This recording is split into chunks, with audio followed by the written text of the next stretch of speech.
Hey guys, today we're going to start discussing the Vietnam War. We're going to move really quickly through the beginning of the Vietnam War, and then there'll be two more lectures following that talk about what happened during the war as well as the end of the war. So let's get started.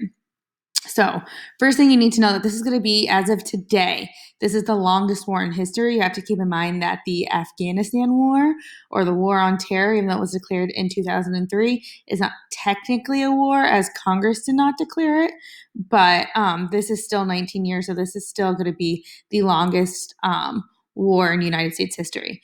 It's basically the height of the U.S. policy of containment, in which we're trying to contain communism from spreading.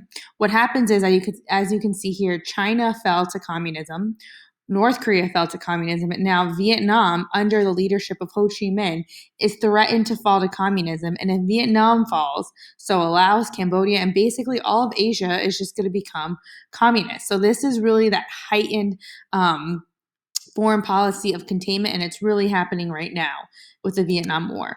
So it's a nation divided. So after World War II, the French reclaimed Vietnam, and in 1954 there was a civil war against Vietnamese and the French. Ultimately, it ended in what is known as the Geneva Accords, in which France promised to leave.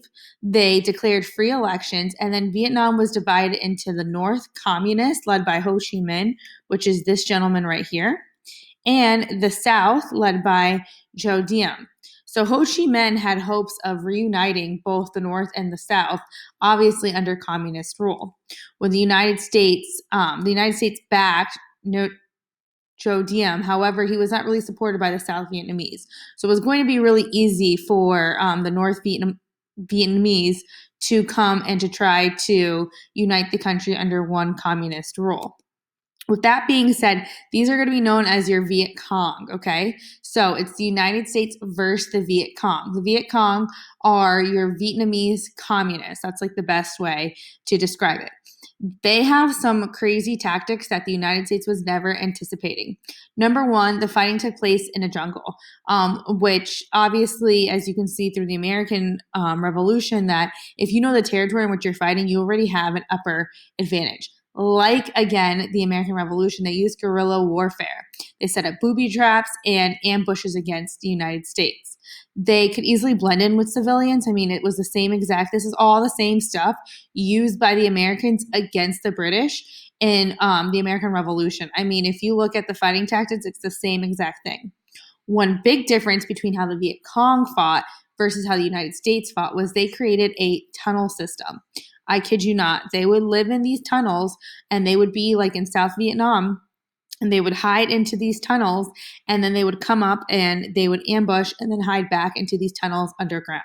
I mean, they were not going to ever surrender, and they were relentless. And one demonstration of this is through the air raids.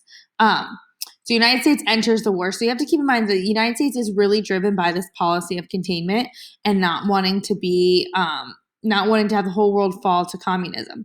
So Lyndon B. Johnson, I included him here with John F. Kennedy. We'll get to John F. Kennedy at a different time. But Lyndon B. Johnson was never elected president when he pushed the United States to enter war with Vietnam. What happened was John F. Kennedy was assassinated, and as the vice president, he then became president. So he became president in 1963. And according to him, and I'm going to say according to him, the U.S. destroyer was attacked by 3 Vietnam torpedo boats in the Gulf of Tonkin in August of 1964. They then signed the Gulf of Tonkin Resolution, which is signed by Lyndon B. Johnson in Congress, and it basically said, hey, you can do whatever you want, any form of force to go against the North Vietnamese. And the reason why the North Vietnamese were attacking was because, again, they were trying to reunite the entire country. So they were attacking the South, and in doing so, according to LBJ, they attacked U.S. Torpedo boats. Anyways, this is going to directly lead to the United States declaring war against Vietnam, and it's going to start with Operation Rolling Thunder.